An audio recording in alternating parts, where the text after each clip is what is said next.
ആലപ്പുഴയിൽ ഹൈബ്രിഡ് കഞ്ചാവ് പിടിച്ച കേസിൽ നടൻ ശ്രീനാഥ് ഭാസി മുൻകൂർ ജാമ്യാപേക്ഷയുമായി ഹൈക്കോടതിയെ സമീപിച്ചു.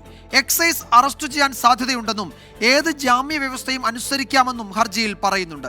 ജാമ്യാപേക്ഷ കോടതി ഇന്ന് പരിഗണിച്ചേക്കും. ആലപ്പുഴയിൽ 2 കോടി രൂപയുടെ ഹൈബ്രിഡ് കഞ്ചാവ് പിടികൂടിയ കേസിലാണ് മുൻകൂർ ജാമ്യത്തിനായി നടൻ ശ്രീനാഥ് ഭാസി ഹൈക്കോടതിയെ സമീപിച്ചത്. കേസിൽ എക്സൈസ് അറസ്റ്റ് ചെയ്യാൻ സാധ്യതയുണ്ടെന്നും അറസ്റ്റ് തടയണമെന്നുമാണ് നടന്റെ പ്രധാന ആവശ്യം. നിലവിൽ അറസ്റ്റ് ചെയ്യപ്പെട്ടാൽ ഷൂട്ടിംഗ് മുടങ്ങുമെന്നും ഏത് ജാമ്യവ്യവസ്ഥയും അംഗീകരിക്കാമെന്നും നടൻ ജാമ്യാപേക്ഷയിൽ വ്യക്തമാക്കിയിട്ടുണ്ട്. കഴിഞ്ഞ ദിവസമാണ് ആലപ്പുഴയിൽ എക്സൈസ് പരിശോധനയിൽ 2 കോടി രൂപയുടെ ഹൈബ്രിഡ് കഞ്ചാവുമായി തസ്ലിമ എന്ന യുവതിയെ പിടികൂടിയത്.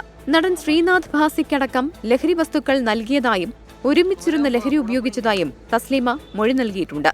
ലഹരിക്കേസിൽ നടന്മാരുടെ പങ്ക് സംബന്ധിച്ച് അന്വേഷണം നടക്കുന്നതിനിടയിലാണ് നടൻ ശ്രീനാഥ് ഭാസി ഹൈക്കോടതിയെ സമീപിച്ചത്. താൻ ലഹരി വസ്തുക്കൾ ഉപയോഗിക്കുന്ന ആളല്ല എന്നും അറസ്റ്റ് ചെയ്യപ്പെട്ട പ്രതിയുടെ മൊഴി വ്യാജമാണെന്നും ശ്രീനാഥ് ഭാസി മുൻകൂർ ജാമ്യാപേക്ഷയിൽ വ്യക്തമാക്കി. ശ്രീനാഥ് ഭാസിയുടെ ജാമ്യാപേക്ഷ ഇന്ന് പരിഗണിച്ചേക്കും. 24 കൊച്ചി.